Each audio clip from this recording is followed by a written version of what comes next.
Let's try that again because we clapped at different times. So 3, 2, 1. 2, 1. No. Right, I'll do. It wasn't very synchronized, but I'll be able to do it. We'll get another stab at it later on. Do you want to try one last time just to be so? And it's right. It's just 3, 2, 1. Well, yeah. Right, right. Okay. Yeah. Okay. That was me just practicing. I was. You'll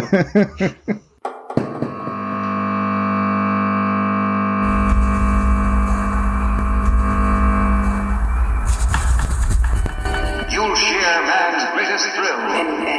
You tried and failed. You're dealing with the creme de la creme. Hello and welcome to episode 21 of the Scratchcast, the alternative music podcast. I'm Snedds, and as always, I'm joined by the man who puts the anal into analysis, Mr. Grant Patterson.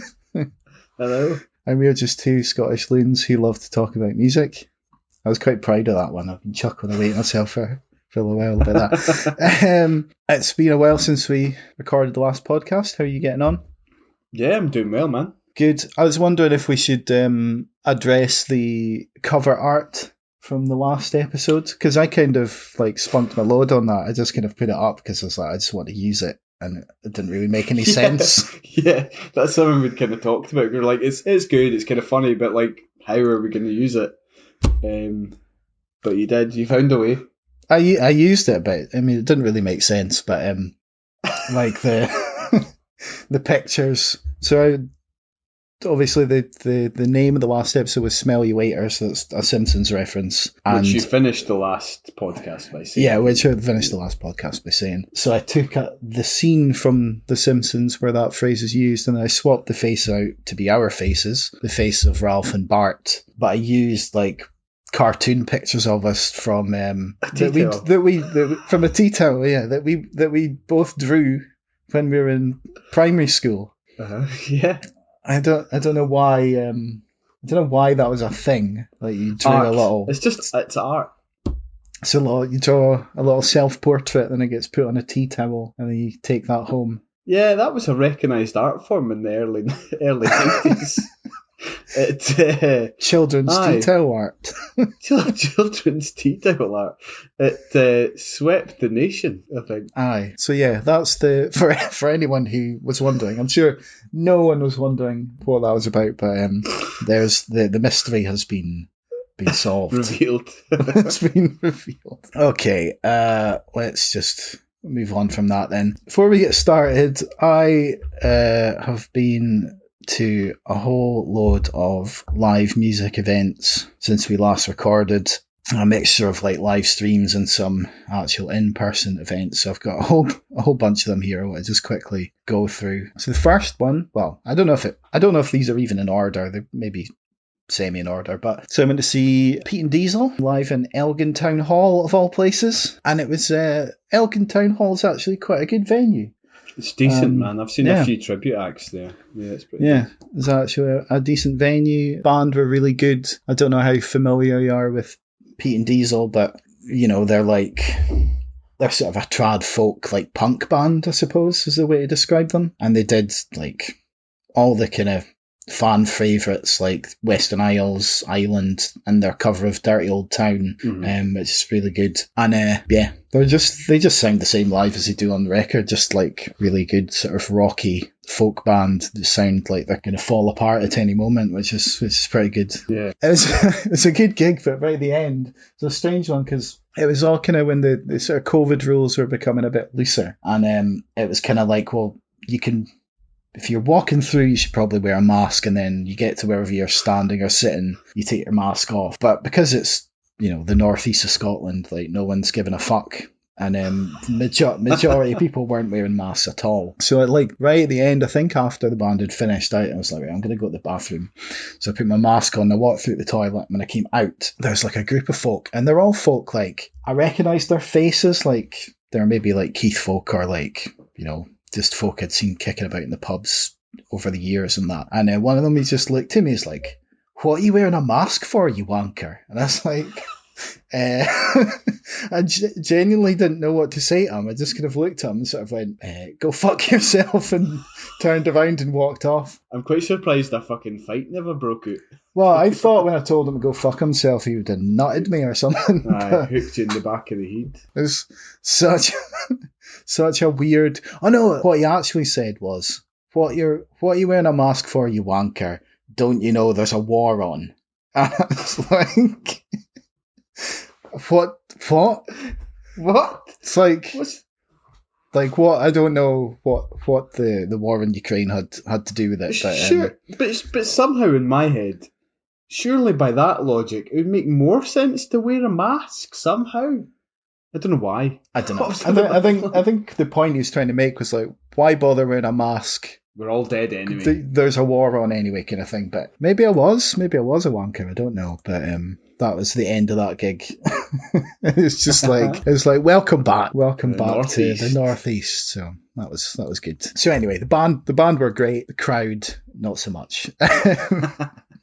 So one of the other things I saw, this was like a streaming event, so I didn't have to talk to anyone or be abused by anyone, which is good. It was a band called Dune, spelled with a V. So they were an Edinburgh-based like prog metal band, and this was called The Cycles of Asphodel, and this band's shtick is kind of like all their stuff is based on like Frank Herbert's Dune, hence the name of the band. And what this was like, they took a few songs from their album that came out last year, Etamin Ayenka, I think that's how you pronounce it, and like reimagined them. So it was like they sort of stripped them back a wee bit, added a bit more clean vocals, slightly less screaming.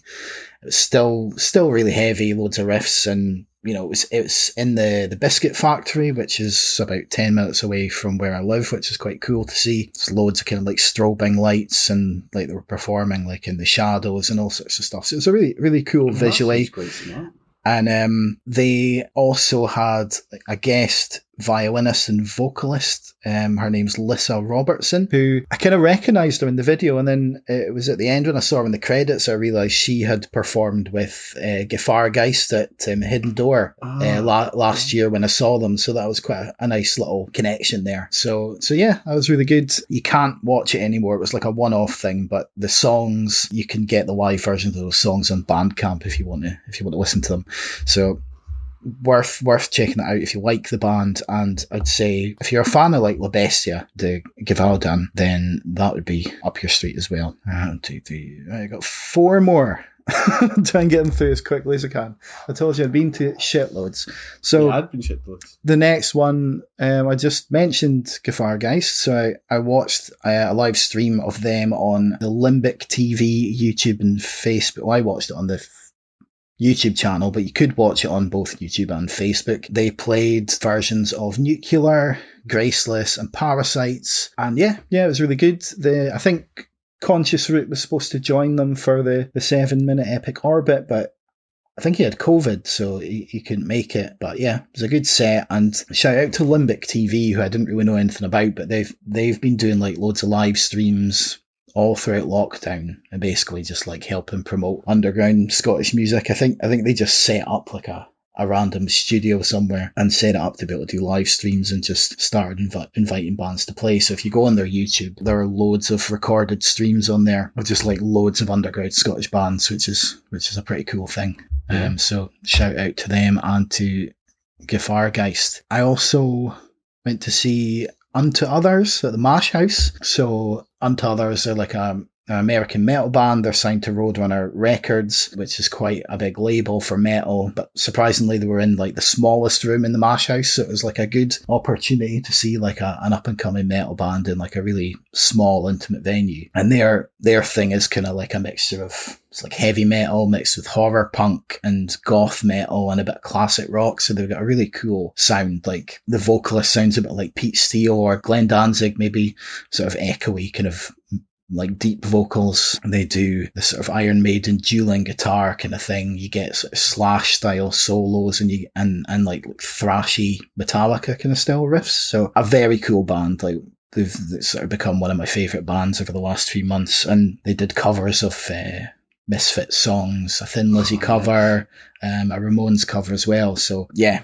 really good. Some of the highlights were songs Jackie, Downtown, Give Me to the Night, and the song When Will God's Work Be Done, which is absolutely amazing. So I would, if you're going to check out one song, that's the one I would recommend. And they were supported by the band Zetra, who were like, they had like black metal face paints and stuff on, but they were playing really sort of moody, like synthy kind of songs. They were quite cool, but definitely check them out. I did write a kind of full review of that gig on the website, so you can go over there and read that if you are interested, or just go and listen to those bands. It's probably the best thing to do. Two more, we'll get through this. I then went to see Conscious Root and Scott Bathgate's Pyramid EP launch at Sneaky Pete's in Edinburgh. So I actually entered a competition to win tickets to this. You just had to like share their post and like send them like screenshots that you'd done it. So I won a couple of tickets to that. I mean, it was only like £9 a ticket, so I think I would have gone even if I hadn't won the tickets, to be honest. So I went along to that, and it ended up being just like a really cool kind of celebration of all things hip hop. There was a DJ and rapper, a Scottish DJ and rapper, Cryptic, soul singer Nicola Taylor, who did a bit of rapping as well, and there was a veteran MC called Michael Parkinson, who's an English rapper who I don't really know, but I think, you know, he's been doing this thing for at least a decade at this point. And they had sort of hip hop dancers on the stage and stuff as well. It was just a really cool show. And then Conscious Root and Scott Bathgate kind of took over the stage and performed tracks from this Pyramid EP, which is just kind of Conscious Root's poetic rapping mixed with Scott Bathgate's kind of like airy sort of astral synths and pounding beats. So there's a little bit of guitar in there as well. So really cool event, I suppose. Actually, I wrote a review of that for Snack Magazine, so you can go to their website and have a read about that if you're interested. Last one is another live stream. This time this was The Hell, who are a sort of parody hardcore punk band. I put their part 2 of their hardcore opera Joris in our like favourite releases of last year, and it's basically, I mean, it's just like really heavy proper hardcore songs, but like sort of really dumb, like funny lyrics. And the Joris thing is like, it's almost like a musical but with hardcore songs, and it's basically about this guy who's got like a shitty, meaningless retail job and he hates it, and he decides he wants to go on the road and form a band. Jack from Waco had a small speaking part in the first part of that EP, so it's 2 EPs basically. So he does a speaking role in that first EP, and then Jamie Lenman's on a song and plays a character in like the second EP, so it's pretty cool. So the live show had a few songs from both of those EPs, and from the Douche EP that came out last year or the year before, I think, which has got, well, the song Douche from that EP is fucking mental, so I'd recommend you check that one out. But yeah, if you like sort of big obnoxious riffs with a bit of humour in the lyrics, then The Hell are definitely worth checking out. You'll share man's greatest thrill. You tried and failed. You're dealing with the creme de la creme. Okay, right. Let's go to the digital corkboard. That's what I'm calling it now. The digital corkboard. The digital corkboard. Yeah, I think that's a better name than whatever the fuck I've been calling it. The metaphorical pinboard. Ye oldie metaphorical pinboard. So there's a few things on this. The first one being, it's a new single out from Joe Billy featuring Elementality. It's called Storm. You might remember Joe Billy from our review of I'm the Motherfucking Spider-Man on episode 14. It's an absolute classic. I don't know if you've listened to this song. I haven't actually had a chance to listen to it as of yet, no. So Elementality, as far as I could find out, are like a sort of tribal, like Hawaiian-esque rock band from the North Jersey area. And this song, it kind of starts out quite a slow burn, and there is a bit of a tribal vibe coming in through like the drums. There's like some flutes, and some of the backing vocals are chanted, but then it just kicks in with that kind of familiar driving acoustic punk that Joe Billy does. And yeah, it's really good. And once it gets going, it absolutely rips. But it's like the lyrics are like, I've not written them down, but it's something about, there's a storm coming, and it's quite a cool song, so worth a listen, I'd say. One of the other things is Slippery Trashmouf sent us another one of his EPs. And I think he's released quite a few things since we reviewed him on episode 15, but this one's just like 3 tracks, 10 minutes long, and it's got kind of the usual kind of drug references, casual swearing, and booming beats that you might expect from the Slippery Trashmouf. So it's worth checking out if you've enjoyed any of the kind of Scottish hip hop that we've covered. There's also a new song out by Viagra Boys. Have you heard this one? Yeah, that's an absolute banger. I'm jealous. I'm jealous that I never bought tickets whenever you did. Well, it must have been about 2 years ago now, is it? Well, so I'm going to see them on Monday night. Monday the 9th. Yeah. For context. 9th of May for context. And I booked that. Well, I don't know when I bought the tickets, but it was supposed to be in maybe even May, but maybe March of 2020. It was a while ago. Something like that. So I probably bought them early that year or even the year before. But yeah, because it was supposed to be in Summer Hall in Edinburgh. And then it got cancelled. And it was supposed to be December last year. And it got postponed again, and it's moved to Glasgow now. So it's at the QMU in Glasgow, which I've never been to. But yeah, they've got this new song out, "Ain't No Thief," and it is just like you say, it's an absolute banger. Yeah, it's like I've described it as a writhing, surging dance floor monster. Yeah, I mean, and I think destruction. I think if they play that, it's going to blow the roof off of anywhere they play that. And they've got a new album coming in July, I think. So, I mean, it's a pretty quick turnaround. They only released an album last year, so that'll be pretty cool. And we will be going to see them at the Barrowlands in January as well. We'll definitely have to get tickets for that. Did we get tickets for that? Yeah, I got us tickets for it. Fantastic. So that'll be ace. Yeah. Okay, a couple more here. Voldo, not spoke about Voldo for a while. They have a new single out. We reviewed the album Sophia back on episode 12, and they've had a whole bunch of singles and an album out since then. And this song is called Cali Line, and it's just like quite a moody kind of somber song, but it's got this really cracking like guitar part right at the end, so it's quite a sort of slow build. You've got the familiar kind of warbling, slightly off-kilter vocals that you might be used to from Voldo, and then this really awesome guitar part at the end, so definitely worth checking that out. I think they've got a new guitarist who is kind of lending a sort of different aspect to their sound, which is quite cool, so it'll be interesting to see where they go next with that. And the last one here was just to say, mentioned them last time, it was just to say Muddy. A few new songs out now. I think last time they'd released the 10-minute long opus, The Kashmir Dwarf from Blue Giol, which I still don't know how to pronounce. But they've since released another song, another 11-minute song called My Mom is an Ergot Requiem, and a 7-minute song called Palindrome. I think they may have released another song as well, which I haven't written down. Palindrome was the one that I've listened to most recently, and it's pretty much a completely instrumental number, with the exception of like the odd voice clip here and there. It almost kind of feels as if there's kind of 3 parts to it, because there's this really lovely bit that we kind of get treated at maybe about the kind of 4-minute mark, which feels kind of reminiscent of the type of stuff that Bonobo might have done on his Animal Magic album, but that's kind of like bookended with this like really brooding cello piece and like weird dark incantations, which I think maybe takes the gloss off the song a bit, but I think like Muddy being, the type of band that they are, I think it'll probably be part of something bigger and probably be used in the album as a whole, or like the next album as a whole. So yeah, I think it'll be pretty interesting to see what they come out with. Yeah, and that other song, My Mom is an Ergot Requiem, that, I mean, there's a lot of drone on there, there's some vocals, but I think when that was released, the main guy from Muddy had said he'd written it about kind of his mentor and teacher that had passed away. And it was sort of his way of working through the grief of that. And it's a very dense and strange kind of journey of a track. I don't really know exactly how to describe, and it's got this artwork with like a giant sort of squid face like monster on it, which is kind like, of almost like Cthulhu. Like I like Cthulhu, yeah.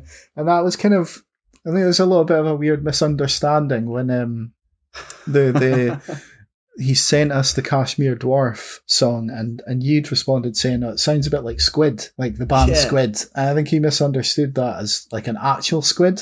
So he whoever did the artwork incorporated that into the artwork, but it turned out really. We've been credited as being contributors. Yeah. So that was quite good. Yeah, it's cool, man. It's really cool. So yeah. I think last time I said the album is probably going to be out in November, something like that. So I'm sure we'll get a chance to talk more about Muddy. Yeah, definitely. You'll share man's greatest thrill. They tried and failed.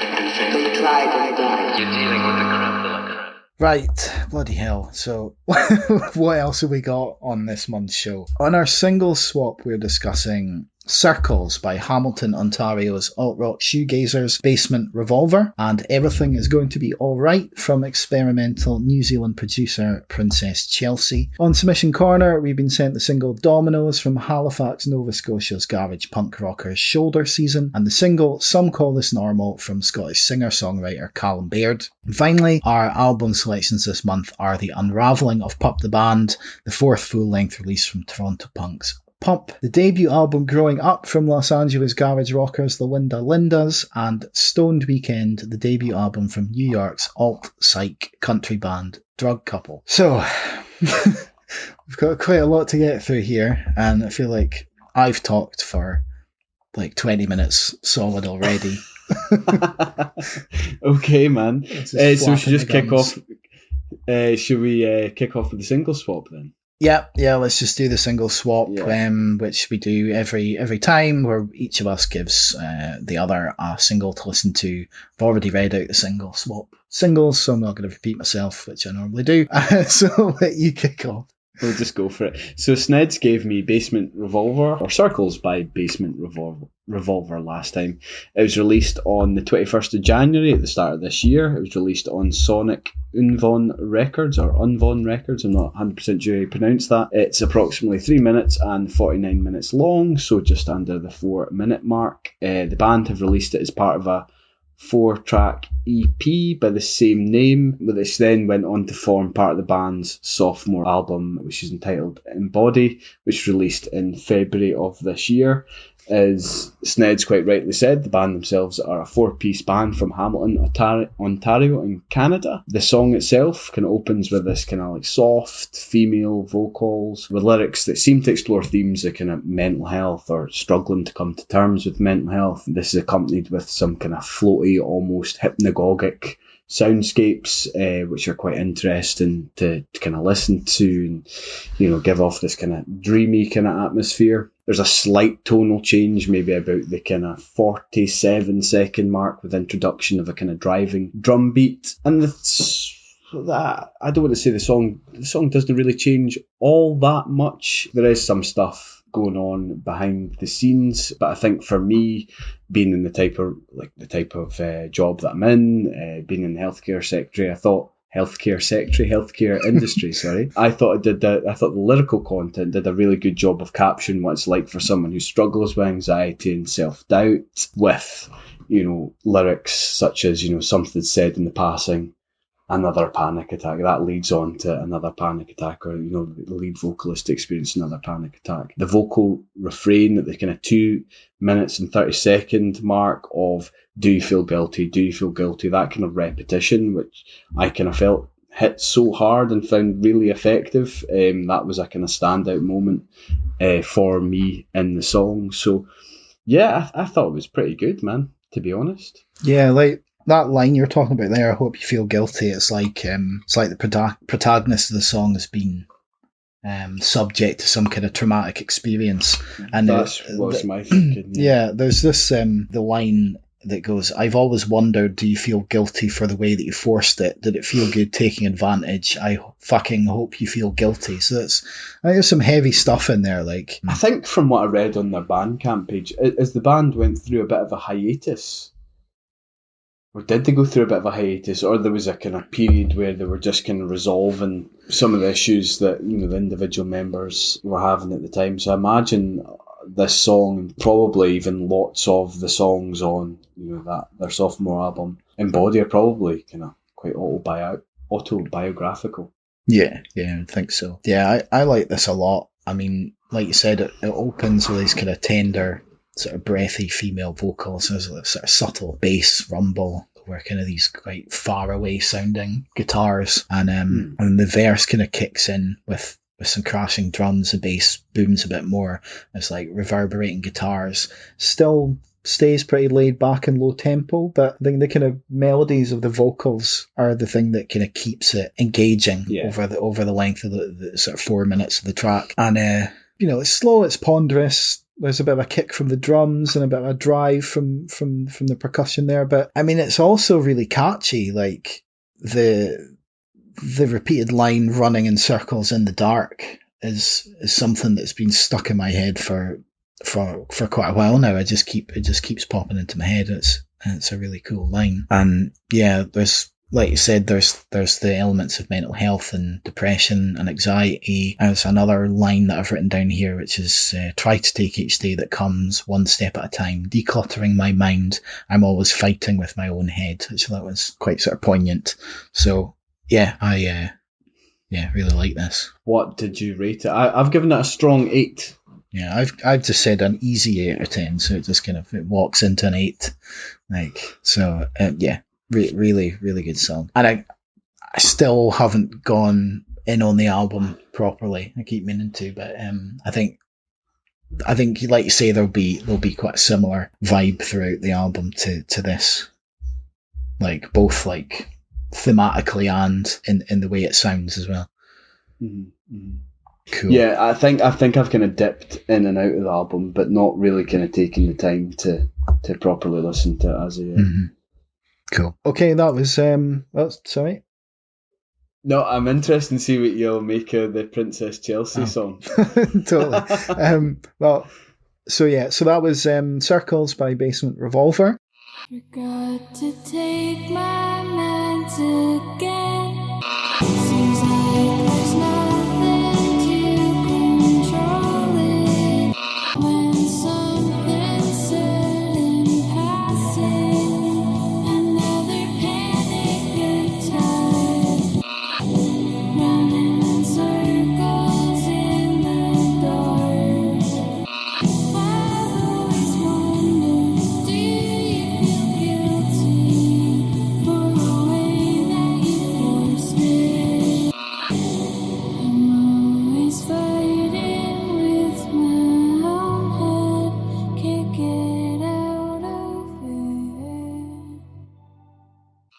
You gave me the song Everything Is Going to Be Alright by Princess Chelsea, which came out 25th of February 2022 on Lil Chief Records. So Princess Chelsea is the alter ego of New Zealand-based producer and classically trained pianist Chelsea Nichol. Her debut as Princess Chelsea, Lil Golden Book, was released in 2011, and the single Cigarette Duet became a viral hit on YouTube with over 76 million views to date. I had a listen to the Cigarette Duet actually, and it's pretty good. It kind of opens a sort of baroque, sort of almost fairground music kind of aesthetic. Yeah, and then it kind of mixes back and forth between these male and female vocals, and there's like smoky guitars and organ flourishes. It kind of reminded me a bit of the Doors in a way, like a modern take on the Doors. So that was pretty good.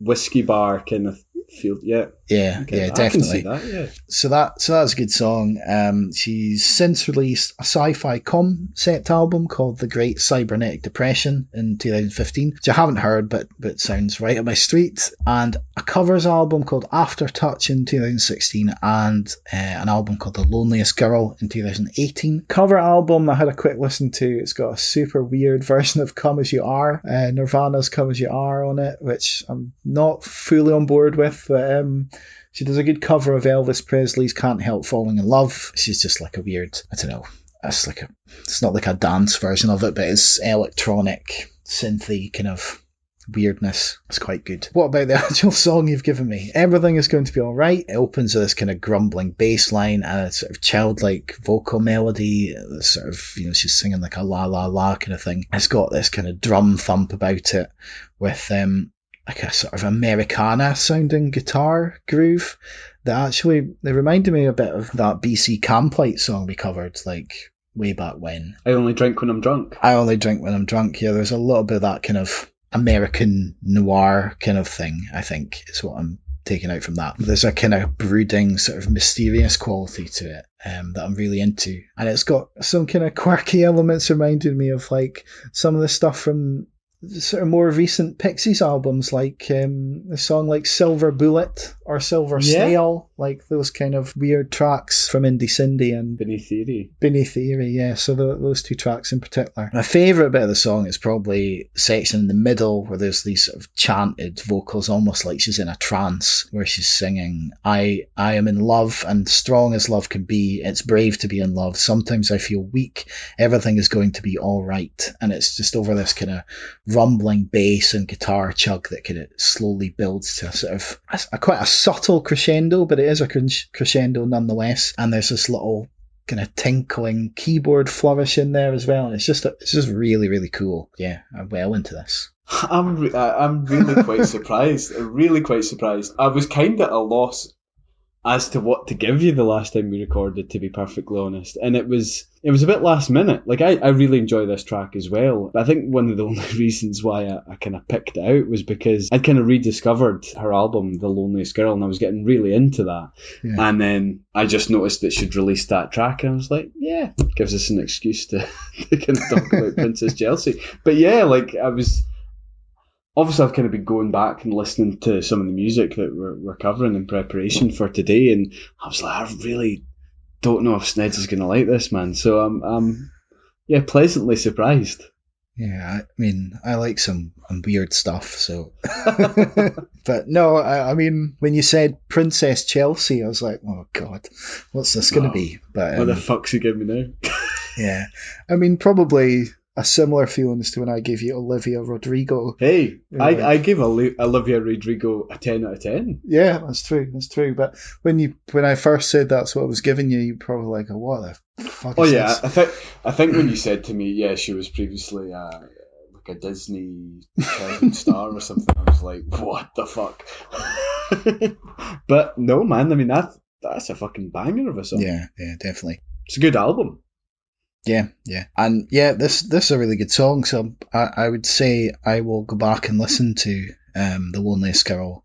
And I should, man. There's a new album supposedly coming out in September, so I'm quite interested to hear that as well. So I've given this a 9 out of 10. Good man. Yeah, well, I would say an 8. I would say an 8, but I'm really glad you enjoyed it, man. Yeah, no. We'll have to kind of dog ear that and see what happens. Is it September that it's coming out? Did you say? I don't know if that's a fixed release date. But I found an interview somewhere that said round about September, so let's keep an eye out for that, definitely. So that was Everything's Going to Be Alright by Princess Chelsea.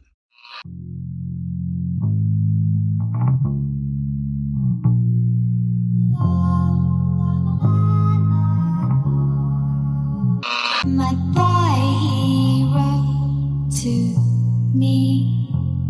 My boy, he loves.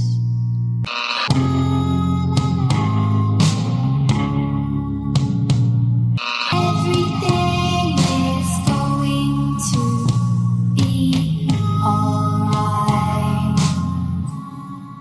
It's brave to be in love. Sometimes I feel weak. Alright.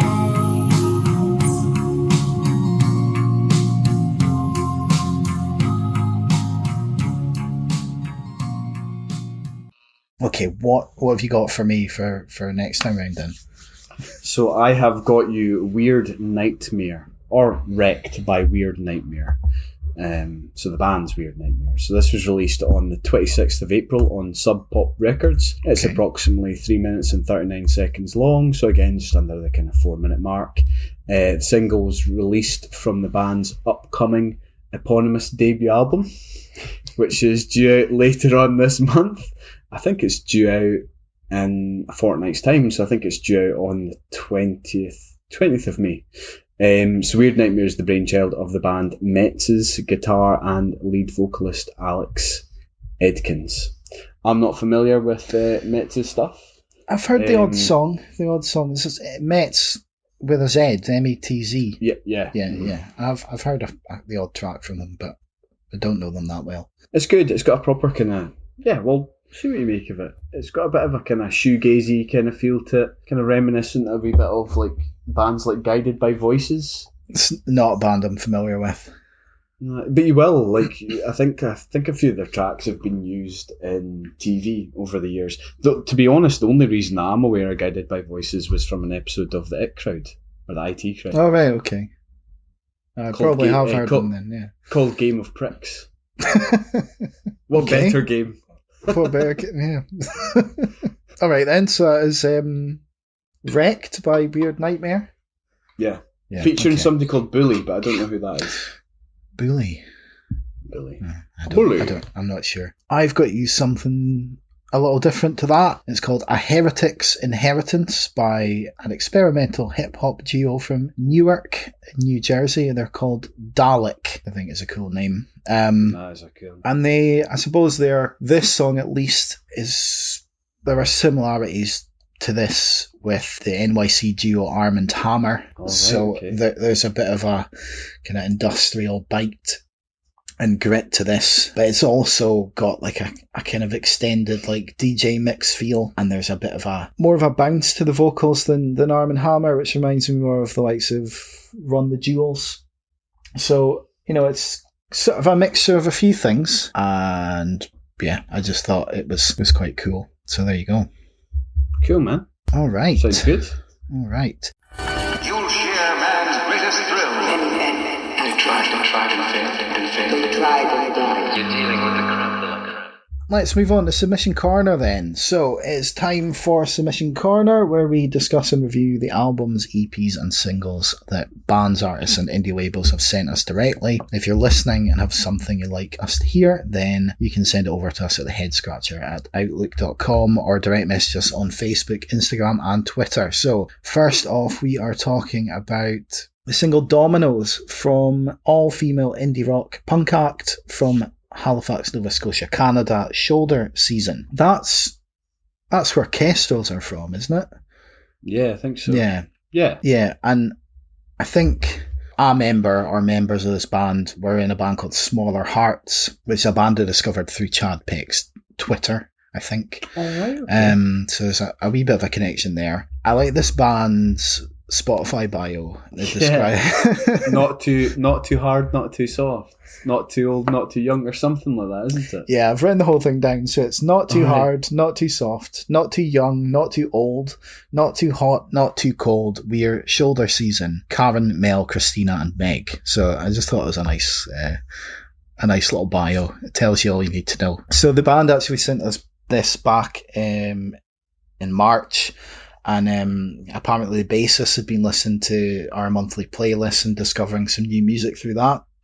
So they sent us one of their songs, which I think is a really cool thing indeed. Yeah. So if you do listen to our playlist, then you might have heard Dominoes already, because I added it to the March playlist basically as soon as I heard it. So that might give away how I feel about this song, because I think it's ace. It's fucking amazing. I've described it as a nihilistic, grungy garage rock banger. That's yeah. I think it's a proper earworm. Like I've been singing it about the house. Like Kerry's heard me singing it. Just keep singing the chorus over and over again. Yeah, the Dominoes, everything I think I know. Same. I've been singing that as well. Like when I was on holiday last weekend, I was just kicking about, like singing that away to myself. It's like, yeah. What is it you used to do? This is a total sidestep. But did you not go through a phase where you used to sing the dueling banjos to yourself? Did you not used to just go The ding, ding, ding, ding, ding, ding. Yeah, I think I did. It's just sort of my... It's just come out. That was your go-to. This is a go-to. I probably still do that every now and again. Well, now you've got Domino's, so you don't have to. Yeah, well, that's true. So I think your description's pretty good, man. But it's like, it's quite scuzzy, like a scuzzy punk rock song with a bit of a sort of slacker vibe in the vocals. But it's like the melodies, like the vocal melodies are just like you say, just kind of earworms aplenty. And there's like a kind of like classic punk rock drum beat that drives it along. It reminds me like the Goops cover of Build Me Up Buttercup from the Mallrats soundtrack a little bit. I'd say it's just that sort of drum beat, I think. It just reminded me of that. And there's bits here and there that remind me of like the Go-Go's or the Runaways, like mostly in those kind of poppy vocals and the harmonies and some of the kind of scuzzy sort of bounce to the bass and the guitars. So there's not much more to say other than to sort of heap praise on this, because it's a really, really cool track. Yeah, I would kind of agree. It did have a kind of punky, kind of grungy feel. For me, it's kind of felt as if it could have been placed in the kind of early 90s. Like, it reminded me a bit of like L7, bands like that. I mean, that's where I'm getting the Mallrats connection from. It just feels like it's from around that time. Totally. Like, I felt as if, I've described it as, I felt as if it kind of perfectly encapsulated the uneasiness and paranoia of the pandemic. There's kind of loads of wee lyrics, like, it starts off by saying, there's no God, not like the way you were young, there's no holy book, just miles and miles of meaningless space. And I think the next lyric is, and it's been a while since you've really seen a face, which kind of put me in mind of like Zoom and Microsoft Teams calls and stuff like that. And, there is this kind of sense of uneasiness again. And I think it's like the second verse with lyrics saying like, where's the newspaper? Who's the man across the street? What's over the backyard fence? And like, just this idea of questioning everything. Like, what's the point in loving you? What's the point in loving me? How are we going to live together and what have you? Like, I loved it. I thought it was a bang track. Yeah, man. Yeah. What? My only criticism, I want to say a 9 or even a 10 out of 10. Like, I kind of wish that it would. My only criticism is I want it to be a bit longer, but then it wouldn't be the same track. You know what I mean? I know that sounds like a silly thing to say, but I just couldn't get enough of it. Just put it on repeat.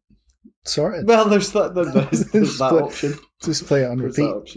Yeah, I've said a 9 out of 10 as well. Like, it's just super catchy, super fun, and like I really want an EP from Shoulder Season. I think that would be awesome. They've actually since released another single called Making Plans, which has got some synths and stuff in it as well, which is quite cool.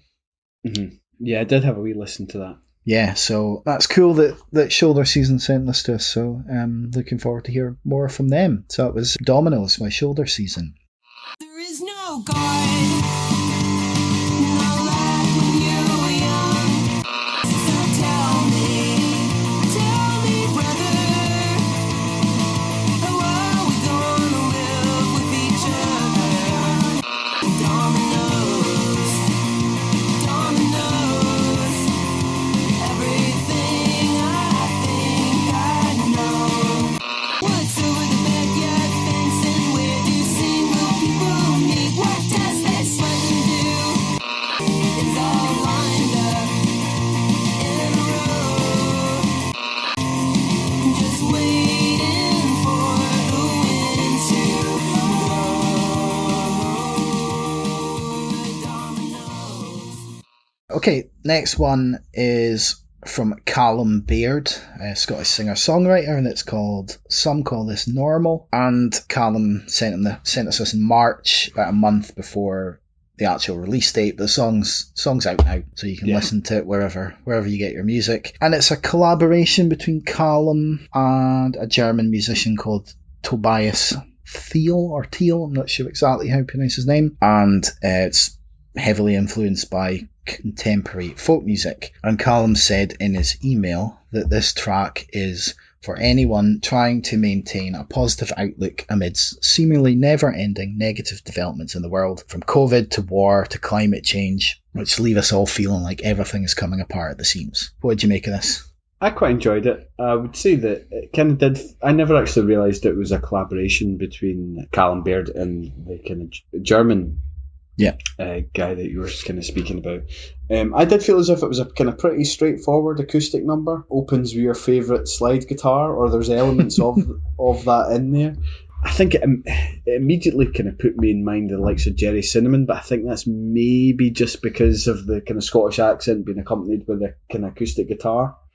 I don't know. Yeah, I can see that. I mean, he does sing in a kind of unashamedly Scottish accent, which is great. You know what I mean? I think it's always really nice to hear people kind of singing in their own accents rather than trying to put on like a faux American or transatlantic kind of accent. Yeah, I mean, I thought that the lyrics were quite good. You know what I mean? It certainly encapsulates how we're all feeling at the moment, and you know, encapsulates some of the arguments that I've had recently. You know, almost about kind of striving for something a bit more, or for a kind of better quality of life and or a kind of existence, with lyrics such as "Some call this normal," like "This is all there can be, but this strange moving drama is getting darker as far as I can see." It's almost like, yeah, okay, but we shouldn't be happy with our lot. We should be striving for a better world. Yeah, you mentioned Jerry Cinnamon. I can see why you're making that comparison, but I think Callum Baird's got a much better singing voice. Jerry Cinnamon does, like,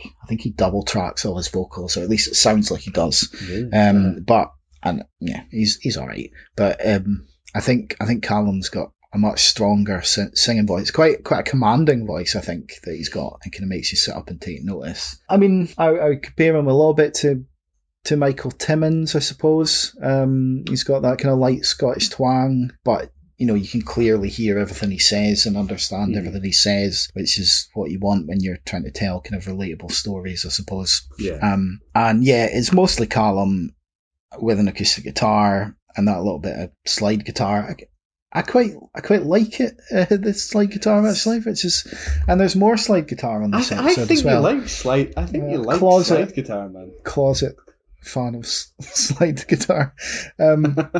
So yeah, I quite like that. I mean, it adds a little bit of a country vibe to the mix. There's a little bit of like warbling organ in the background there as well, and it doesn't change up too much kind of over its sort of 4-minute runtime, but there are some good guitar parts here and there, and there's a nice like short-lived vocal harmony about 2/3 of the way through, which is quite a big moment on the song, and a memorable moment anyway. And like you say, the lyrics, I've picked out a couple of kind of lyrics that I liked here. Everyone's misbelieving that believing is run aground. There's tears in the fabric and the whole thing feels a little unwound. And later on in the song, you know, I'm so sick of saying I feel so estranged, burnt out and washed up, it all feels the same. There's quite a few things about this that I like. Yeah, I think it's worth noting as well that, you know, just over 4 minutes, it could potentially feel like quite a long song, but I don't get that impression listening to it at all. You know what I mean? It doesn't feel like 4 minutes, if that makes sense. No, it does. There's enough going on to stop it from getting old, and you sort of like looking at your watch halfway through kind of thing. Yeah, totally. And there's enough going on. So yeah, like this kind of sort of folky trad sort of stuff. It's not really my bag, as I've said before, but yeah, I find myself really enjoying this. Mm-hmm. It's interesting to see that he, I think from what I read online as well, he kind of draws his influences from the likes of Billy Bragg and stuff like that. I think he's actually playing at St. Luke's in Glasgow tonight, as a matter Oh, of really? fact. Nice. It's a pretty good venue. Yeah, I've only been there once, but it sounded like an impressive venue. Like, yeah, definitely. Was that for the Jamie Lenman gig? Yeah, for the Road to Lenmania, wasn't it? I think it was called. So yeah, I'd like to go back to St. Luke's. It's a cool venue. So I've given this an 8 out of 10. I think that's fair to say, man. I've said a 7 or 8 out of 10 for me. Yeah. There's a few more of his songs on Spotify. I haven't listened through them all, but one that I did listen to is called Fur Ewig or Fur Ewig. Oh, I don't know how you pronounce that, and that's a really So is that good a song. collaboration as well then? Pass. I don't know. Probably not, because the collaboration that was specifically mentioned in the email for this release. So that's probably, I think it's just him and his acoustic guitar on that one, actually. But that, like, if you like Callum's voice on this song, then I have no idea how to pronounce that. Ewig. I make it like I was wondering whether it was a part of the collaboration, because it does sound quite German, doesn't it? Because it's got the accent above the U, doesn't it? Yeah, but I don't know. Don't know. But yeah, like I said, that's a really, really good song. So I'd recommend that to anyone. As I would this song too. Yeah, so that was Some Call This Normal by Callum Baird.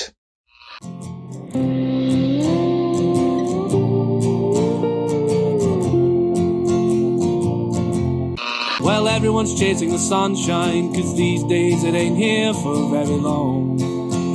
There's tears in the fabric and the whole thing feels a little unwound. Some call this normal, like this is all that can be. You know I'm so sick of saying I feel so estranged.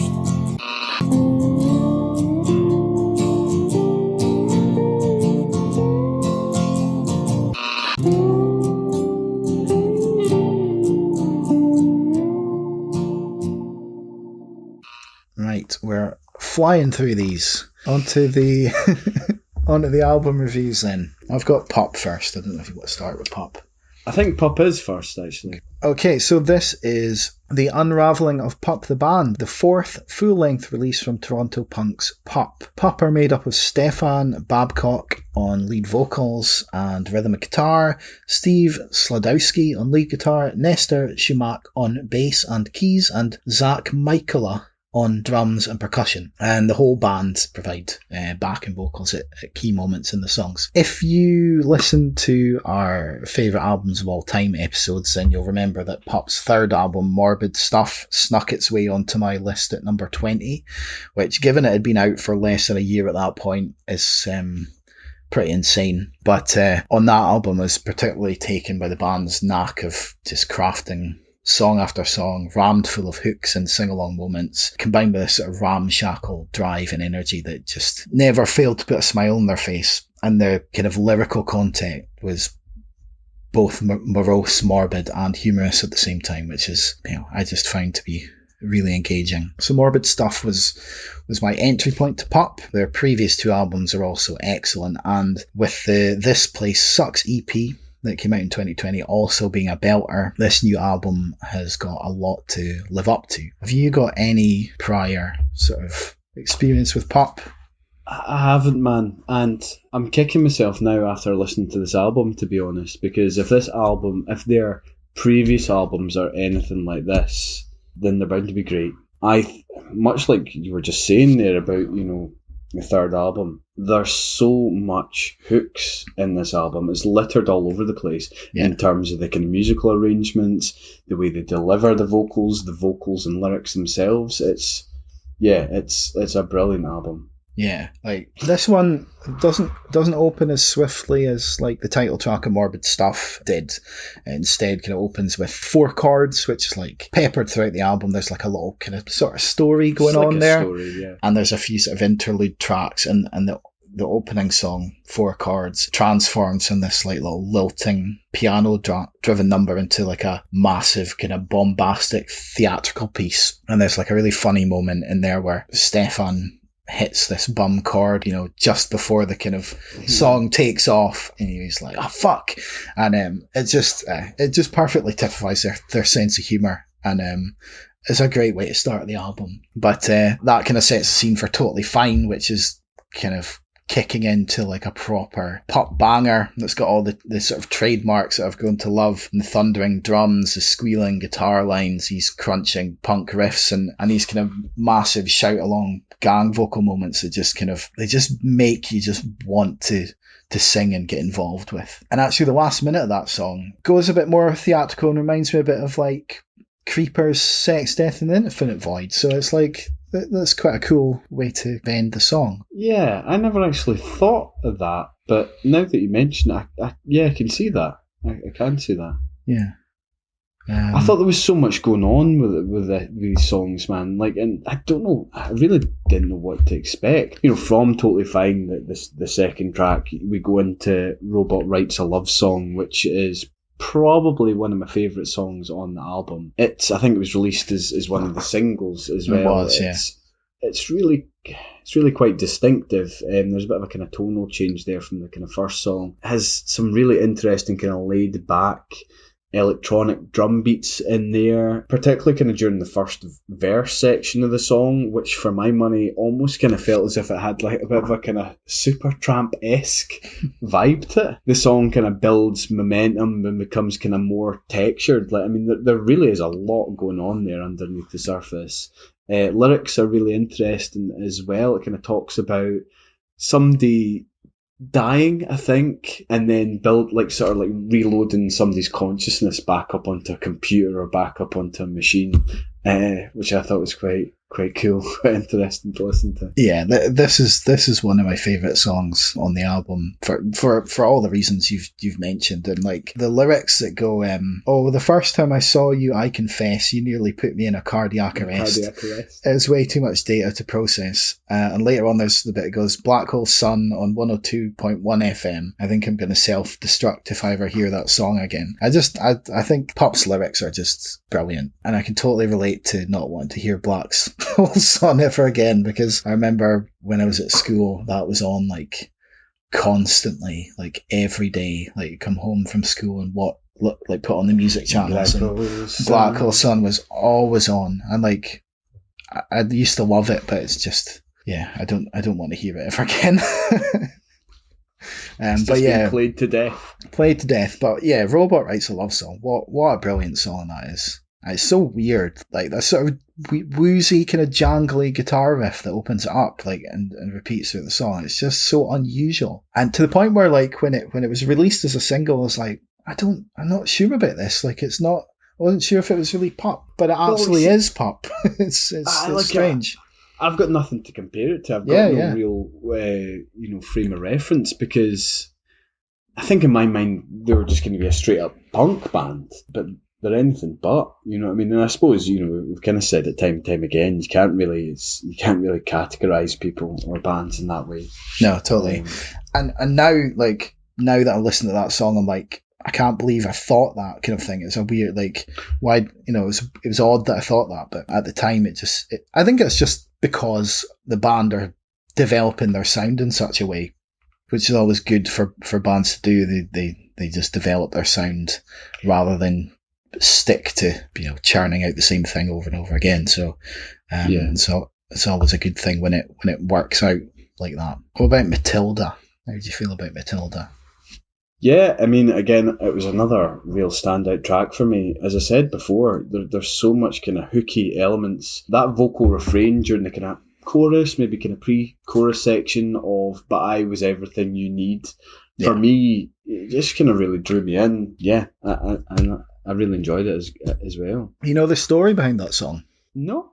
So I only know this because when this was released as a single, there was a bit of stuff about it, and it's basically a love letter to Stefan, the singer's old busted up guitar. The story is that Matilda was his favourite guitar, and it was a gift from a friend because he broke the only guitar he had, like, in the middle of a long tour, and he didn't have enough money to buy a new one. So this, you know, it was a big thing. This guy gave him this guitar, and he ended up playing it for like 7 years at every pub show. But then the rest of the band started complaining that the guitar sounded like absolute shit. So eventually had to phase the guitar out and replace it with a good guitar, and he kind of was able to get the rest of the band to agree for Matilda to come back on this album and this song for like one last hurrah. So the whole song is like a love story to Matilda, but Matilda's a guitar. So it's like, you mentioned that those lyrics where it goes, "Locked in the corner collecting dust, patiently waiting while my fingers rust," which just, I think it's really clever lyrics. But the song is basically a love song between a man and his old guitar that he doesn't play anymore. And in an interview with Guitar World, he said, "I played her during the bridge of this song. It sounds so shitty, but good shitty. Great shitty. For me, it was the most joyful and cathartic moment in the entire making of this record." And you can hear this sort of 2-minute 30 mark. It's like in the bridge at the 2-minute 30 mark. Like it's just sort of, he's just like strumming it in the background. And it, it does sound shitty, but it is great shitty, I think. And there's this sort of cool like ballooning guitar solo over the top of it. It just sounds really cool. But that's the story behind Matilda. It's just a love song between a man and his old guitar. I would never have known. Never have known. No, I mean there was no reason why you would know that. I don't think it's. Maybe you could pick it up through the lyrics. I don't know if you could, but that's what it's about. And you mentioned like there's hooks and things all over this album. I mean, this song, it's got like 2 choruses, and some bands can't even write one good chorus, and Pop have got 2 great choruses in one song. And it's just like, it's insane. I mean, you go through every song on this and be like, it's pretty much a standout song. Like Relentless has got this really cool moment, like sort of close to the 2-minute mark, which goes, fuck all the dread, it's endless. That's guaranteed to become like a massive like moment live. Like imagine the crowd roaring that back at the band. And then like the final third of that song goes full on like Walkman worship. You remember that song, The Rat? Yeah. The whole like last third of that song is like just worship to the Rat. It's so good. And you've got Waiting, which is a bit heavier and angrier than some of the other songs. It's more closer to stuff from like the This Place Sucks Ass EP, which was all really quite angry. But by the same token, that again, there's a kind of tonal change within that song as well, because I would agree, I've written in my notes that it kind of opens with this kind of foot stomping, grunting guitar riff, but then laterally it does give away to this kind of really uplifting and infectious kind of choral section with the gang vocals of them all singing Waiting. Yeah, it's like the chorus is like, really quite a reprieve poppy. Almost. Yeah, it's really poppy by comparison to like that sort of angry opening. And then there's some female backing vocals on there, and I did a little bit of digging, and it's Catherine McCoy, who is in the band Nobro, who do a song called Eat Slay Chardonnay, which was in the playlist last time round, and it's just like, they're just a really cool punk band, and Eat Slay Chardonnay just goes, Eat Slay Chardonnay. It's absolutely brilliant. So that's Catherine doing the backing vocals here from Nobro. Habit's a weird one. I've written here it's got the most experimental opening of any song. It's got electronics and synths, a little bit like Robot Writes a Love Song, and it's got lots of cool bass lines and kind of squealing guitar parts and just riffs all over the place. And that's followed by Cutting Off the Corners, which is... Oh, sorry, before you move on to Cutting Off Corners, I think Habits probably has like one of my favourite lyrics. Again, another really hooky bit from the album. I think you maybe hear it twice. It's just the lyric that I told you I'm doing just fine, but to tell you the truth, I feel like total shit whenever I'm with you. And it's just the kind of gang vocals that come in for just those last 2 or 3 words that just brings it to a whole new level. And it's just like, it just hits so hard or slaps so hard. Like, it's just brilliant. Yeah, like there's just moments like that all over the album. Cutting Off the Corners, I've written, is complete genius. Yeah, it's a brilliant track. I've said it's a quietly beautiful power ballad. I don't know if it's really a power ballad, but it's sort of ballady. It's like a punk ballad, I guess. Yeah, I think that's fair to say. It's probably a bit more serious as well than some of the other tracks, isn't it? Because is it dealing with somebody passing, or I've got a feeling that they talk about, is it somebody going for chemo or something? I really can't remember. Yeah, I'm not totally sure about that, but it definitely tugs at the heartstrings just in the way that it kind of rises and surges. I think the ability of the band to do a song like this, like such a sort of powerful and dramatic song, and with this like really amazing solo at the end, and still kind of sound like a shitty punk band at the same time. I think that's really cool. Like, quite unique, I think. I don't know if you had the same thought, but on the song Grim Reaping, like the bass tone on that really reminded me of Honingbarna, like on that Animorphs record, like the super like satisfying like grunt in the bass. And weirdly, I mentioned Honingbarna, and there's also trumpet at the end of the song, which reminded me of Genie, which we reviewed on the same episode. So it was it was just a weird coincidence there. Final song, Pop the Band Inc. is filing for bankruptcy. Quite anarchic, angular guitars, fuzzed up riffs, gang vocals. The bit at the 2-minute mark where there's like, where he sort of goes ba ba ba ba ba, like I really like that. And then there's like this mental shrieking saxophone that comes in, and then like a stripped back acoustic gang vocal part. And some of my favourite lyrics are there. There's no place I'd rather be instead, even though everybody here is fucked in the head.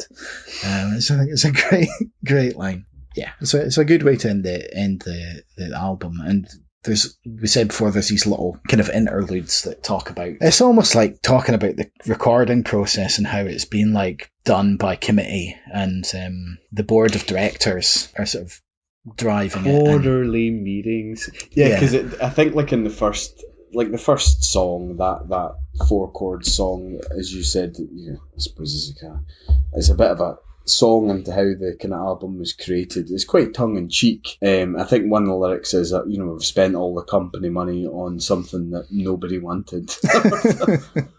I think on the second one of those interludes, 4 Chords Part 2, they're sort of condemning this music by committee approach and into this beauty. So we vote on the issues, like, are we tuning the vocals? I say no, and I vote to end democracy in this fucking band.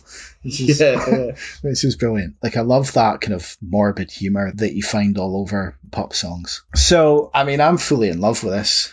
I think Pop are a band that, in a similar way to, like, Turnstile, not musically, but like the progression between their albums, they kind of take the sort of best elements of their sound and they sort of maximize them and sort of stretch them and like add to them and make something that's familiar but surprising at the same time. I mean, my reaction to Robot Writes a Love Song is a prime example of that. And brand new's maybe a bit of a dirty word in recent years, but I feel like Pop are starting to remind me of that band, just for kind of how clever and brilliant they are or were at surprising you between albums. So yeah, I think this is a great album, and I think Pop are definitely right up there as one of my favourite bands. As I said, I was very pleasantly surprised. Having no window of reference, having not listened to any of their stuff, I thought this album was fantastic. Like I said, there's so much depth, so much texture to all of the songs. They're not just a straight up punk band. There's,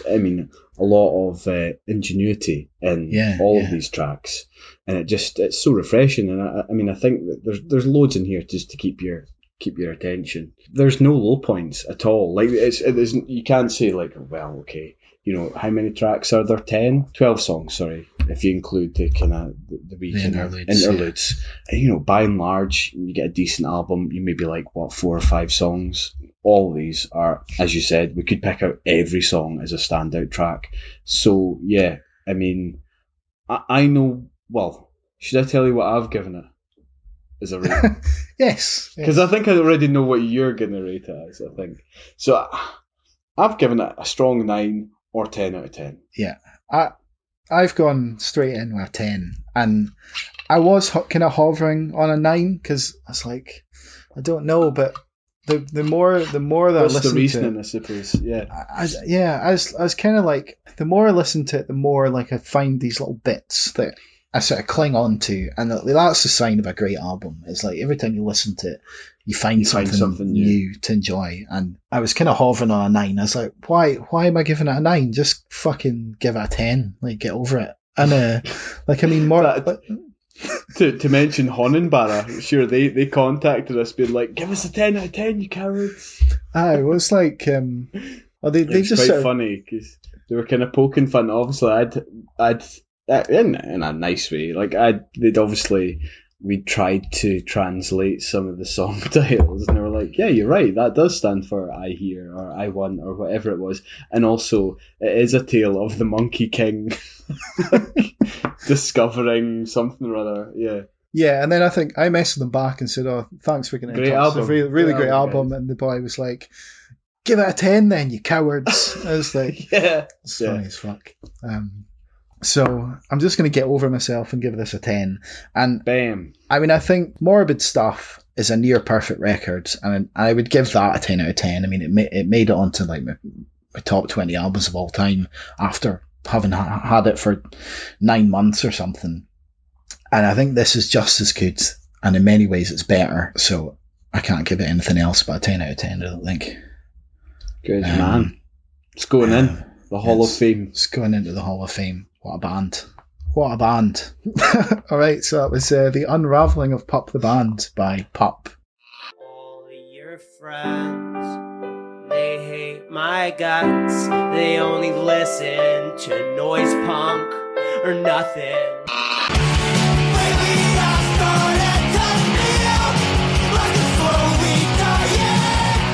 And when your motor died, so did I. Thought I was everything you need. Thought at least you'd want to see it through. Fuck all the dread. It's endless. I know it's a problem. Your face is glued to the back of my eyelids. I feel like total shit whenever I'm with you. And now I'm cutting on the corners. All right, what are we on to next? The Linda Lindas? Yeah, the Linda Lindas. Do you want me to go for this? Yeah, go for it. So Growing Up is the band's debut album. However, they have released a self-titled short play EP at the end of 2020, consisting of, I think, 4 songs. This was released on the 8th of March, earlier on this year, on the legendary Epitaph record label, which I think comes as no coincidence once you listen to that album. It contains 10 songs, approximately 25 minutes and 35 seconds long, so just under the half an hour mark. The band themselves are an all-girl punk rock quartet from Los Angeles, consisting of Bella Salazar on guitar, Eloise Wong on bass, and sisters Lucia and Mila de Garza on guitar and drums respectively, and they all take part in providing vocals. So I believe sisters Lucia and Mila de Garza, I'm pretty sure their dad is a pretty major record producer. I'm not 100% of his name, but I think he certainly worked with the likes of Paramore. I don't know who else he's worked for. That makes but sense. I remember reading that. I think it's also worth noting that they're all extremely young. Bella is the oldest at 17, and at the time of recording, Mila is the youngest at only 11 years of age. Which is amazing, like absolutely amazing. It's phenomenal. It's absolutely phenomenal. I mean, it did put me in mind of the likes of Green Day, for example. I know their first album is a combination of the 2 EPs, which is 1,039 Smoothed Out Slap Airs, but I think it was like 1,039 and Smoothed Out Slap Airs, and just kind of like meshed into one. I know they released that round about the age of 16, but these guys are, I mean, the drummer's 11. Like, that's, and I mean, the music is on point. Like, it's so good. It's so good. You would never in a million years listen to the drums on this and be like, that's an 11-year-old girl. That drummer, she's only 11. Like, it's crazy. You wouldn't. I mean, the band. So I was first introduced to the band a wee while back because the band did become somewhat of a kind of viral social media sensation after they played one of the singles from their album "Racist Sexist Boy" in the Los Angeles Public Library as part of their Teentastic Tuesday event. The song is written about an experience that Mila had when a schoolmate made a racist comment about her round about the time or ahead of the COVID-19 pandemic. The album itself, hits the ground running straight out of the gates with "Oh," which was one of the first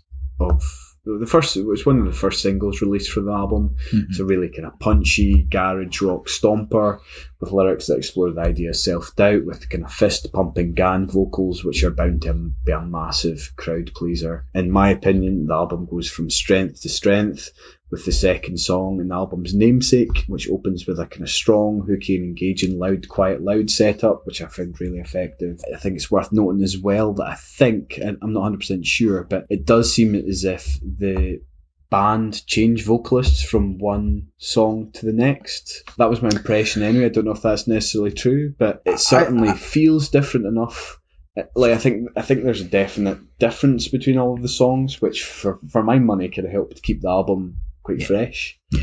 I don't know about the change in the vocals. There's certainly changes in the style of the vocals. Yeah. You have a song like Growing Up, which is like, I've said that's pop punk perfection. It's got these really sort of bubblegum pop vocals. And then a song like Fine or Why, I've got really aggressive, like aggro punk vocals. Do you want to know how I've described those types of vocals? Like, I was thinking, like, I can't think of a word. Like, so I was like, I need some, it almost has to be somehow kind of like onomatopoeic.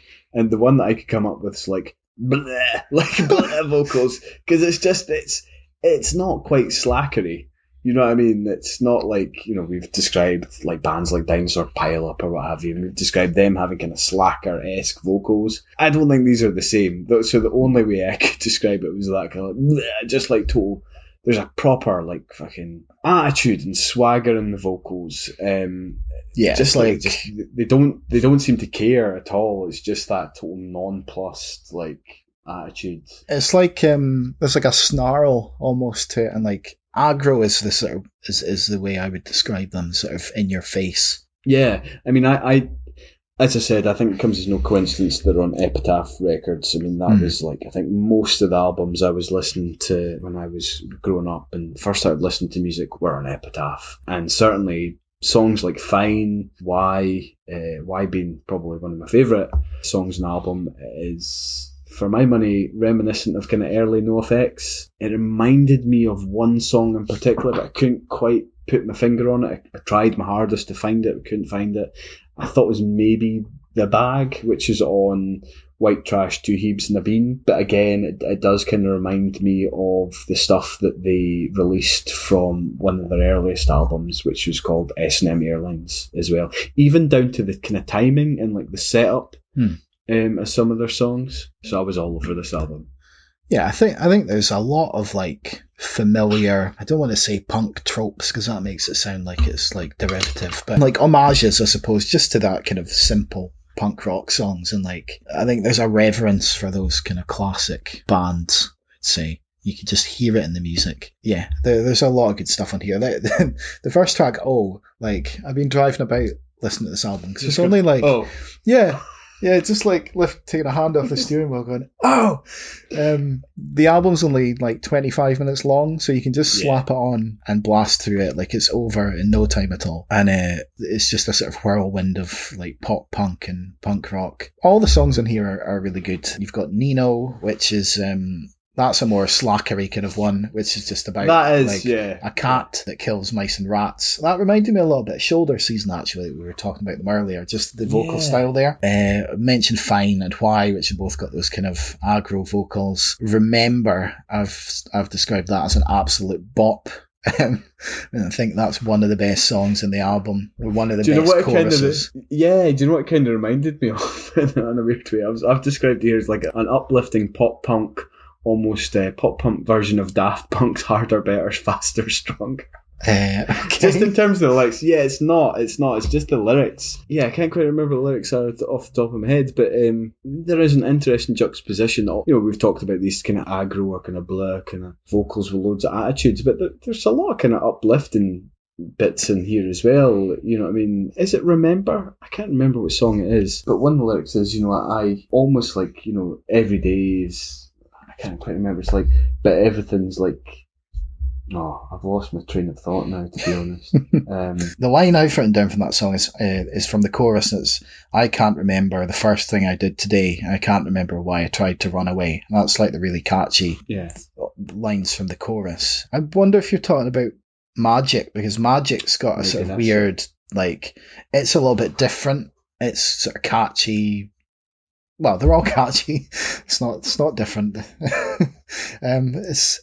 I don't know. There's something different about Magic. I can't quite quantify it. It reminded me of there's a band called Culture Abuse who I think were cancelled, but they did have a really good album called Daydream, which came out in 2018, and they sort of I think were like influenced by the Ramones, but brought it like bang up to date. And Magic reminds me a lot of that, but I don't know if it reminds me of Harder, Faster, Stronger with Daft Punk. No, no, it's just the lyrics. It's just the lyrics. It's like tomorrow will be better. It's not better, faster. I think that is Remember, actually, yeah.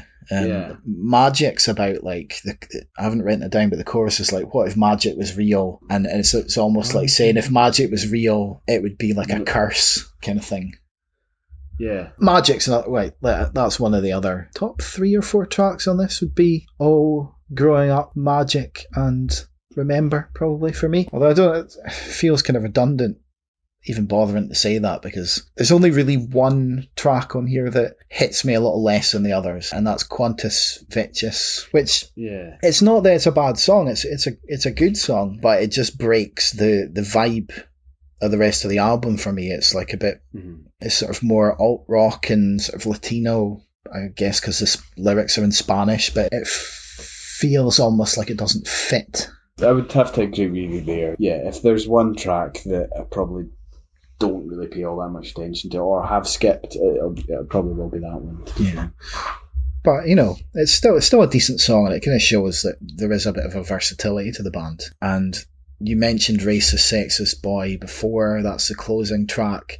Heaviest song on the album. You know, big distorted riffs, crashing drums, got those snarling vocals, really catchy but aggro chorus. And it's really powerful, damning song, you know, by this young female band. It's really impressive. You mentioned that was the live version of that was the one that kind of introduced you to the band, but for me it was the song Rebel Girl. Right, I don't think I've heard that. Which I think came out after that, and I was expecting to be on this album, because after I'd heard that I kind of thought, you know, I'd been waiting for the album to come out for quite a while, but even without Rebel Girl, this is a really awesome album. The Rebel Girl is just a song about, like, wanting to be best friends with, like, the rebel girl, the kind of cool alternative girl in town. It's a simple punk song, but it's got this really awesome, like, almost Motorhead sounding riffs in it, and with this, you know, that really sort of poppy vocals, a little bit like Ramones. And, you know, I heard that song and I was like on board with this band straight away. So that was the one that introduced me to the Window Windows. If you're gonna criticize it, there's not really much on here that you wouldn't have heard before. If this kind of music's your kind of thing, pop punk, punk rock. But that's part of the reason it's good, really. Yeah. Because it has all those nods to these classic bands. And like I said before, there's kind of like a genuine sort of reverence for that music, and, you know, musicianship's top notch, the performance, the vocals and the lyrics, and just the sort of general songwriting ability for such a young group is it's really impressive. Yeah, I mean, I think it's an incredibly strong debut album. You know, in my notes here I've said, you know, even more impressive given the band members' age. I don't mean that to sound patronising. I'm probably aware that it, you know, maybe does. But yeah, I thought it was great, man. I thought it was fun, fresh and engaging. And as I said, being a fan of all the kind of early Epitaph records, I was all over this. Really enjoyed it. What did you give it? I've gone for a 9 out of 10 for this. There's not really much criticism I can level at it, to be honest. I mean, I love this kind of music, so... I think that's fair to say. Yeah, I think a 9 out of 10. I'm with you on that one. Yeah. Before we move on, have you ever seen the show We Are Lady Parts? Have you heard of that at all? Yeah. I watched, I think, like the first episode. It's on Channel 4, wasn't it? Yeah, so it's like a Channel 4 comedy, and I was just reminded... Because some of the songs are a lot like similar kind of style, and it just reminded me of that, just like an all-girl band, and like, yeah. I think you can get their music. I think like you can. Like, I think the soundtrack's available. Yeah. So there's basically they released an EP which is just the soundtracks from the show, and there's a really good song called Voldemort Under My Headscarf. That's a pretty awesome song, and I just it just came into my head because it's like, you know, it's a band of young women playing in a punk band, and it's sort of they're navigating like racism and sexism and this sort of standard kind of sneering prejudice that seems to be against women who sort of, you know, dare to play rock music or heavy music, you know. So it's just I feel like the spirit of Lady Parts is alive and well in the Linda Lindas. The band Lady Parts, I should say. That was a kind of weird thing to say. That's quite weird. I could. The spirit of the band.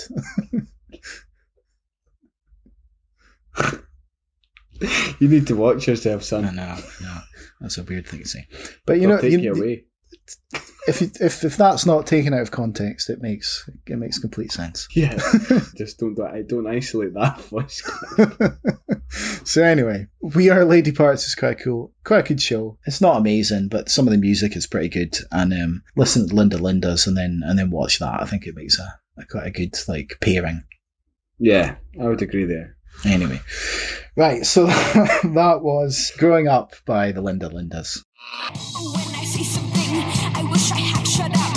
And when I try to help, we'll dance like nobody's there. We'll dance without any cares. When you talk to yourself, do you think about the things that flood your head full of doubt? You tell them this time, it's not done. It's not.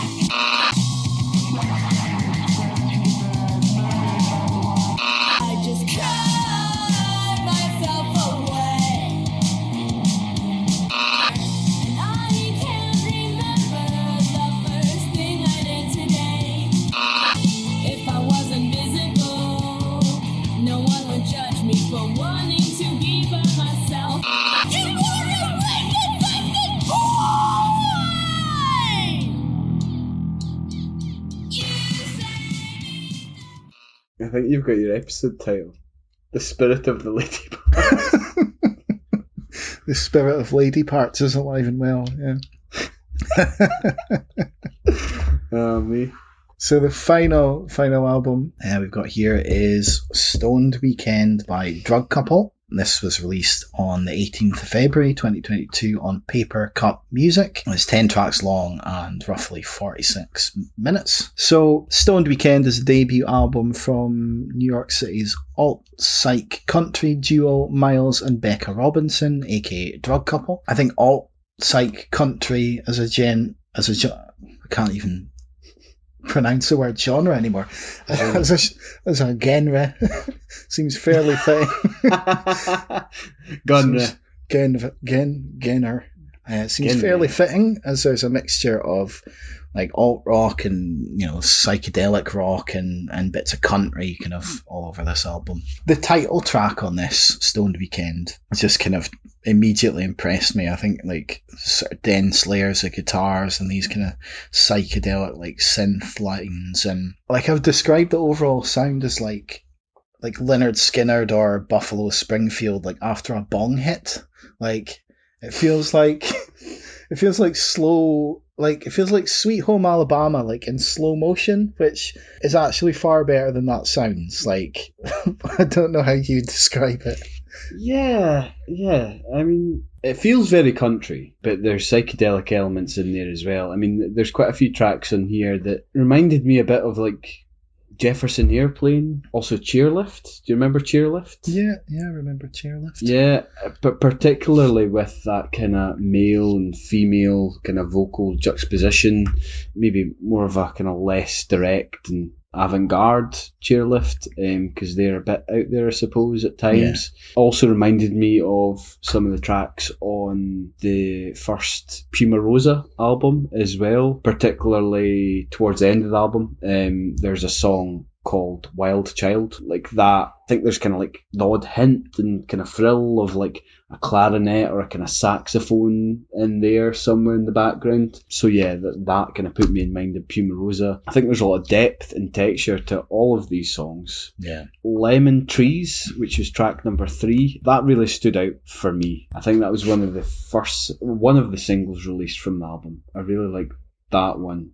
Little Do I Know, again, I think I can't quite remember what track number that is, but I think for me that was maybe the kind of first track that I kind of felt was kind of on the verge of becoming an all-out kind of psychedelic track. Mm-hmm. But it does kind of hold back from doing that. And I thought it was quite interesting because that you've got that, like so Little Do I Know, like I said, that that has this kind of psychedelic kind of tinge to it, and then it just kind of plunges straight into this kind of perfectly curated slice of kind of indie folk in the form of track number 6, which is Ben and Bongo, which I loved. I thought that was a great track, like really good. Yeah, that's got the most like country kind of slide guitar parts in it. And again, I didn't hate the slide guitar on Ben and Bongo. I think you're a closet slide guitar fan, man. It's funny because when I was listening to this album, I had it like on like a Bluetooth speaker and I was playing it out loud in the living room. And Kat came through. Was like, "What are you doing listening to country?" It's not country, but I mean there is a lot of country in this. It's not country. I hate country, but yeah, there is quite a lot of country on this and slide guitar but I don't know what it is. It just seemed there's something about it that. It's somehow removed from the country. Yeah, it's just the way the slide guitar parts are like integrated into the rest of the song. Like it works like naturally with the drums and the sort of soothing vocals as well. I like the lyrics on Ben and Bongo. It's just Bongo and me. We can get high down the street. It's just quite funny. But that wee kind of vocal refrain of Bongo and me is really fucking hooky as well. Like, I was singing that over and over again. Yeah, there's lots of bits like that on this album as well. Like on Lemon Trees, I haven't written the lyrics down, but there's I think for the Miles, for the most part, is like the lead vocalist, and sort of Becca comes in on harmonies and things. But on Lemon Trees, it starts out with Becca, and then Miles kind of comes in for a few lines of it. So when he comes in, the hook on that is just like, the hairs on your arms stand up. It's that kind of hook. So that song, one of the best songs on the album is Lemon Trees. And yeah, Ben and Bongo, really strong song. Linda's Trip jumped out of me as well, and part of that was just because of the name of it, because not long before I heard this, I'd been watching American Crime Story Impeachment, which is all about the impeachment of Bill Clinton and the sort of Monica Lewinsky scandal. And Linda Tripp is like a big character in that. She'd befriended Monica Lewinsky and earned her trust and was told, Monica told her all about what was happening with the president, and she'd recorded their conversations and to eventually write a book about it. And that was how the whole story would come to break. The song isn't about that. As far as I can tell, the song is about another kind of like fraught friendship, but like between two teenage vampires is the story I could sort of garner from some interviews I'd read. And there is talk about like bloodlust and stuff on in the lyrics. You can definitely hear that, but just sort of, it was the name initially that jumped out at me. But it's a cool song. It's got like quite sort of fuzzy, grungy even guitars on it, and there's a little sort of mandolin kind of riff in there as well. I didn't really take that big a dive into the lyrical content. I didn't either, to be completely honest. Because I do feel as if this album kind of washes over you in a way. Definitely, yeah. It's like a sort of warm, cozy blanket, I suppose. Yeah, But it does sort of feel like that.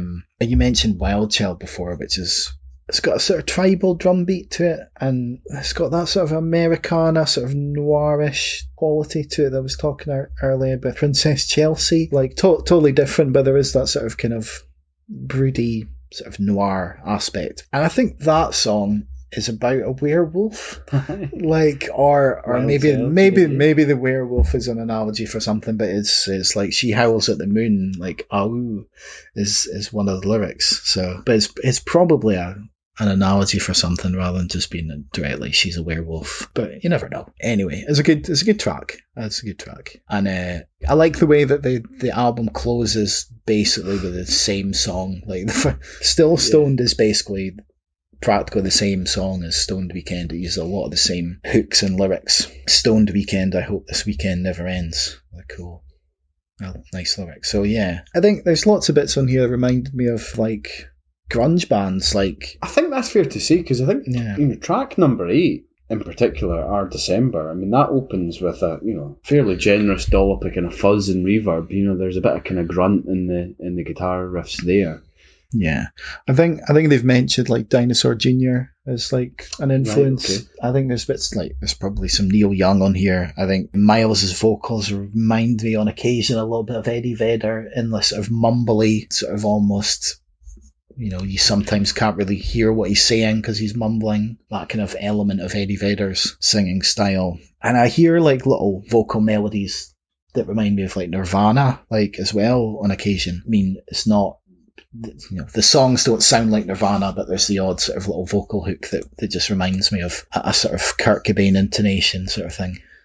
Mm-hmm. Mm-hmm. Which is, it's these little bits here and there that help pull me in as well. But yeah, a good album to sort of put on and relax to, because like you say, it just kind of washes over and feels like a sort of a fuzzy, warm blanket. Yeah, I mean, it's got a nice summery kind of feel to it as well, doesn't it? Like, yeah, just chilling out and kicking back. What did you give it though? I've given it an 8 out of 10 because I've listened to it quite a few times now, and I think maybe initially I might have given it a lower score, but I think the more I've listened to it, the more I've just kind of really come to enjoy it. Yeah, I did wonder, because I've given it a 7, and I did wonder if that's because I haven't spent enough time with it. Because my thinking was that although it's a good album and I enjoyed it, I was like, I don't know, like, if it's an album that'll have me coming back to it, if that makes sense. Yes, I mean, it makes sense. I suppose it depends what mood you're in, I suppose. Yeah, But I certainly have come back to it. I mean, partly just because we're reviewing it, but partly because I like it. So, and the more I've come back to it, the more I've come to like it as well. So I think enjoyed. Yeah. That's why I've given it an 8. I think that's fair to say. Maybe I do need to spend a bit more time with it because, as I said, there is a lot going on in a lot of the tracks. Maybe not as much so as like a Pup or whatever. But yeah, I imagine that if I was to go back and listen to it in a bit more detail, I'd probably take a bit more away from it. But it's a lovely laid back album. It's nice to listen to when you're just kind of up and about and chilling out. Yeah, it sounds amazing as well. Like just the production of it all, the performances of the vocals, all the instrumentals and everything, it just sounds amazing. So really good album. So that was Stoned Weekend by Drug Couple. Spend my whole life stoned.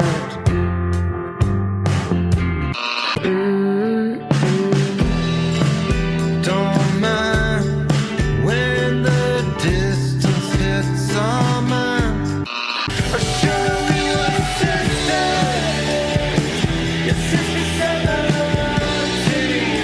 why would I bongo and me?